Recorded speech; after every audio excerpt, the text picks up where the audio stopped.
সুনীল গগৈ জীয়াই আছে সংযুক্তা পৰাশৰ বিশ্বাসী প্ৰমাণ লাগে পুষ্পা গগৈক ঢকুৱাখনৰ সুনীল জাহাংগীৰ কাণ্ডৰ কোনো ৱাদিহ পোৱা নাই কোনেও এতিয়ালৈ সিদ্ধান্তত উপনীত হ'ব পৰা নাই চিআইডিও আৰক্ষীৰ পৰা ঘটনাৰ তদন্তৰ দায়িত্ব চিআইডিক দিয়াৰ পাছতো বৰ বিশেষ সফলতা লাভ কৰা নাই অনুসন্ধানকাৰী সংস্থাটোৱে মঙলবাৰে সন্ধিয়া সুনীল গগৈৰ বাসগৃহত চিআইডিৰ আইজিপি সংযুক্তা পৰাশৰ সুনীলৰ পুত্ৰ আৰু ভতিজাকক নিশা থানাত হাজিৰ হ'বলৈ নিৰ্দেশ চিআইডিৰ লগতে সুনীলৰ পত্নীক কেইটামান বিশেষ কথা ক'লে সংযুক্তা পৰাশৰে আপুনি শিৰত সেন্দুৰ কিয় লোৱা নাই কিয় পিন্ধি আছে বিধৱাৰ সাজ সুনীল গগৈ জীয়াই আছে চিআইডি আৰু আৰক্ষীৰ দল ওলাই অহাৰ পাছতে নিশা থানাত হাজিৰ হ'ল সুনীল গগৈৰ পুত্ৰ সৌৰভ গগৈ আৰু ভতিজাক জয়ন্ত গগৈ তেওঁলোককো একেকেইটা প্ৰশ্ন চিআইডিৰ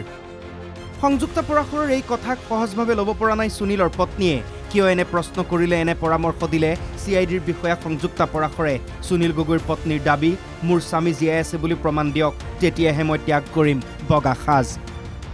তেওঁ ক'লে বুলিয়ে মই মানি ল'ব নোৱাৰোঁ কাৰণ কিয় মই একো প্ৰমাণ পোৱা নাই যেতিয়া মই তেওঁ ক'লেও মই এই সাজযোৰ পৰিধান কৰিব হেৰি নকৰাকৈ থাকিব নোৱাৰোঁ কাৰণ কিয় তেওঁলোকে আছে বুলি আমাক প্ৰমাণ দিব লাগিব তেতিয়াহে মই সাজ সলনি কৰিম যদি তেওঁলোকে জানে সুনীল গগৈ জীয়াই আছে তেন্তে তেওঁক উলিয়াই দিয়ক আৰক্ষীয়ে সেই মৃতদেহটো সুনীল গগৈৰ বুলি সমজাই দিছিল পৰিয়ালক তাৰ পাছতে নিয়ম অনুসৰি সৎকাৰ কৰা হৈছিল সুনীলৰ মৃতদেহ এই মাহেই শেষ সীমা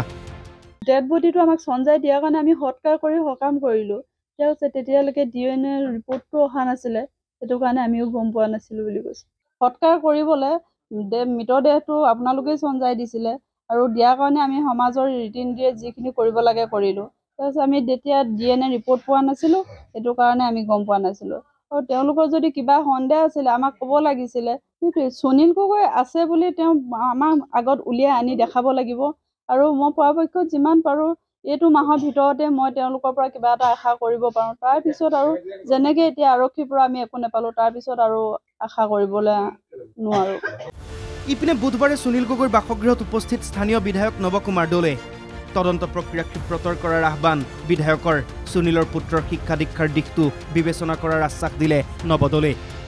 এতিয়া আমি ইতিমধ্যে তেখেতলোকৰ লগত কথাখিনি আমি পাতিছোঁ মাতৃৰ লগত কথা পাতিছোঁ ল'ৰা আৰু ছোৱালীৰ বিষয়ে শিক্ষাৰ বিষয়খিনিও পাতিছোঁ নিশ্চিতকৈ আমি এই বিষয়খিনি আলোচনা কৰি এটা ব্যৱস্থা গ্ৰহণ কৰিম এই ঘটনাক লৈ এতিয়াও কেৱল ৰহস্য আৰু ৰহস্য আৰক্ষী চিআইডিয়ে দাবী কৰাৰ দৰে যদি সুনীল গগৈ জীয়াই আছে তেন্তে ক'ত আছে যদি মৃতদেহটো জাহাংগীৰৰ তেন্তে চিহ্নমুণ্ডটো ক'ত সুনীলৰ কোনো সন্ধান নিদিয়াকৈ ৰীতি নীতিৰে শেষকৃত্য সম্পন্ন হোৱাৰ পাছত পত্নীক বগা সাজ পিন্ধিব নালাগে বুলি সংযুক্তা পৰাশৰে কোৱাৰ যুক্তি ক'ত সেয়া কেৱল চিআইডিয়ে জানিব সংযুক্তা পৰাশৰে ঢকুৱাখনৰ পৰা পুলকজ্যোতি বৰা NKTV+